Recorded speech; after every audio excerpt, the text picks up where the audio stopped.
wonder if anyone ever programmed board games into the replicator. I need to figure out how to program that thing. For space oregano. And real alcohol. Mocktail making liar. Oh snaps, a station. Hail them. Hello, this is Captain Sedgwick. But you aren't a captain, and that shuttlecraft is stolen. Now you are being rightfully pursued and are wreaking havoc along your travels.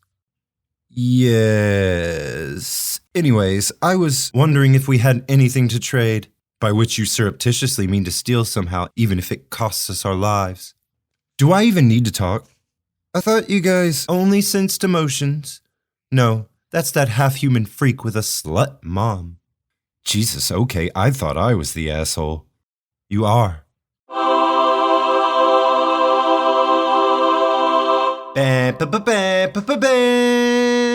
Let's just cut to the chase and propose a deal.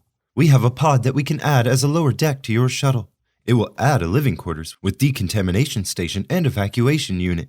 Just take our head of parliament back to her summer home on Beta 13 and then leave Beta Sector under self-imposed exile. A bed, shower, and toilet, yes. Good. You'll accept the terms. We will install the pod, then beam her over. We will contact you then.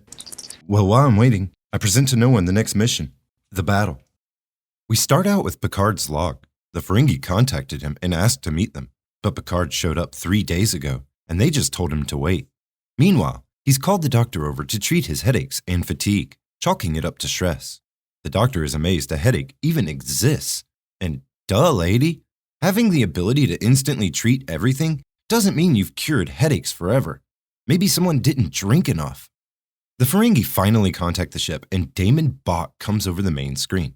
He feigns admiration for Picard and asks they meet in person, so Picard says he'll host them on the Enterprise. Wesley bursts onto the bridge in a pride sweater and says he was fucking around unsupervised in engineering when he scanned an old Constellation-class starship coming toward them at impulse power. The Ferengi then beam over and are as revolting as the first time, misogynist, barbaric, and disgusting. Damon Bach says the incoming ship is a gift from them to Picard, the hero of the Battle of Maxia. Picard has no idea what he's on about, but Data reminds him that he engaged in battle with an unidentified starship and destroyed it at Maxia. Bach rages the ship was Ferengi. Remembering, Picard confesses he was attacked by a vessel that refused to identify itself, and he defended himself. Bach moves on as the gift arrives. He even gives it to Picard at no price, which seems to physically hurt his comrades. This entire time, Picard's headaches have been becoming more intense in severity and frequency, inhibiting his ability to command. For a moment, Troy feels it too, as if a broadcast she picked up. Picard wants to know what this is about, and Bach tells him to look closer at the gift ship. When they do, Picard recognizes it as the Stargazer, his old ship. Bach says they found it derelict, adrift in space after being abandoned from the damage sustained in the same battle the Ferengi seem so keen to commemorate. The Ferengi return to their vessel, and the Enterprise tows the Stargazer. Picard gets scanned and reveals he's having sensory hallucinations of being on the Stargazer. He sees glimpses of the bridge, feels the flames from the last battle, and even smells the smoke. Picard even starts going full Alzheimer's and calls the crew by his old crew's names. He exposits the titular battle for the crew. They were going twice the speed of light when this vessel appeared in front of them and fired on them. A little hard to believe, but what do I know? I've only been out here like 4 months. The ship actually had the Stargazer on the ropes, and in a last-ditch effort, Picard ordered a split-second max-speed warp that would have the Stargazer show on sensors as in 2 places at once. While the Ferengi followed the ghost, the Stargazer destroyed them. A maneuver then called the Picard maneuver. And I gotta remember that one. Picard says they thought the damage was too great, and fearing the ship's destruction from the damage, abandoned it and limped through space for weeks in shuttlecraft. Tell me about it. He offhand shrugs that he hasn't thought about this in years, and how? You barely lived, by your own admission, by the skin of your teeth. That's life-shaping. Data, Geordi, Worf, and Yar beam over to the Stargazer to check it out. It looks like a redressed version of the Battle Bridge, which looks like a redressed version of some old show from the 60s with a dude in a girdle. I don't remember. Geordi gets the ship running, and Yar clears the ship for Picard, who beams over with the doctor. The music swells, and so does Picard at the sight of this old friend. In his cabin, He finds his old officer's chest and rifles through it until an orb hidden inside starts glowing red, causing Picard to double over in pain. We then see an insert of Bach with a larger orb that controls the one attacking Picard, who falls over in pain. The doctor orders him back to the Enterprise and they bring his stuff back with him, including the orb. On the bridge of the Enterprise, Riker tattles on Bach to the Ferengi first officer for giving the ship away with no profit. Picard, meanwhile, is being taken over by the hallucinatory broadcast of the orb. They give Riker busy work with a fake log of no consequence, while Picard only gets worse. Finished. We have beamed her into your new lower deck quarters. Please make haste. Thank you. I'm a goddamn space uber now. To mind-reading douchebags. Computer, max warp to Beta 13 colony, please. Picard is full-blown tripping at this point. He believes he's on the bridge of the Stargazer on that fateful day. With that episode over, Picard orders Riker to release the Stargazer from the tractor beam, as now at speed in space, its inertia will carry it along fine. This whole time, the Doctor has been trying to figure out what's with Picard. Her rainbow-sweatered Mary Sue of a son comes in and says the brain patterns on her scan match a signal from the Ferengi ship. Of course he does. They named him Wesley because Deus Machina was too on the nose. Picard beams aboard the Stargazer, now free of the tractor beam. Bach is aboard with the giant orb and raises the shields.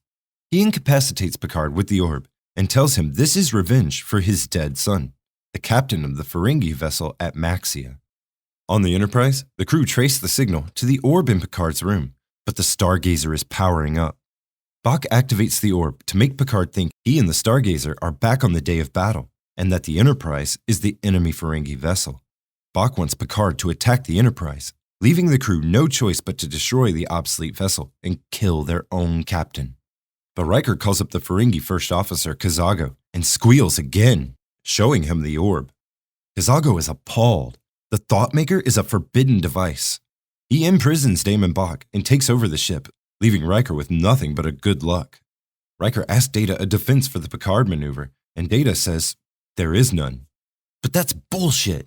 There's a 50-50 chance of shooting the right ship if you fire immediately, and knowing how the maneuver works, you'd be smart enough to fire at the sensor image in the new location, and not the last known one, as that's the ghost. No wonder I'm outsmarting these Federation idiots. Data suggests they scan for gas compression and lock their tractor beam on the ship, which will also somehow lock down weapons. And for torpedoes, that makes sense maybe, yeah, I guess. But phasers? Riker hails Picard and gets through to him to destroy the orb with his phaser. With that explosion, everything seems to be back to normal. Picard beams back and they fly off. The episodes might slowly be getting better. Real time. The Battle, one of the standout episodes from the first season, delves into Picard's past and explores the profound impact of the eyes of the other side. The episode revolves around the mental and emotional manipulation of Picard and the Enterprise crew. The story delves into themes of regret, forgiveness, and the lasting consequences of decisions made in the heat of battle. Penned by Herbert Wright, an experienced television writer, and directed by Rob Bowman, the episode's development was influenced by Gene Roddenberry's vision of exploring the personal histories of the main characters. The backstory of Captain Picard's past encounter with the Ferengi ship and the subsequent loss of his first command, the USS Stargazer, added depth to his character and humanized the seemingly infallible captain. The production encountered the typical challenges. The Ferengi, initially intended to be a major antagonist in the series, faced difficulty in finding their footing due to the comedic direction taken in their earlier appearance. While this effort sought to rectify this by portraying them as a more menacing threat, the challenge of balancing their humorous traits with a sense of menace persisted. Additionally, the depiction of the powerful orb posed a creative challenge. The episode's team had to convey its effects convincingly while adhering to the series' financial and technological limitations. Stewart's nuanced performance as Picard showcases his internal struggle to cope with his past actions and confront the emotional pain he had suppressed. This character exploration helped set the tone for the series' continued focus on character-driven narratives. The episode provided viewers with a deeper understanding of Captain Picard's character, his leadership style, and the weight of responsibility he carries. The episode's theme of reconciliation and learning from one's mistakes resonates with audiences, making it a memorable installment in the series' early years. It also contributed to the ongoing development of the Ferengi as antagonists, and subsequent episodes would build upon their portrayal as multi-dimensional characters with their own motives and complexities. The battle stands as an emblematic episode of The Next Generation, showcasing the series' commitment to storytelling that merges grand space adventures with deeply personal narratives. Okay, we're here. I'm gonna be... Beam me down to the Parliament building. Yes, just do it. Engage, bitch. Just dumped your ass in the middle of an ocean while I thought about the Parliament building. How do you like that mental Picard maneuver, you mind-reading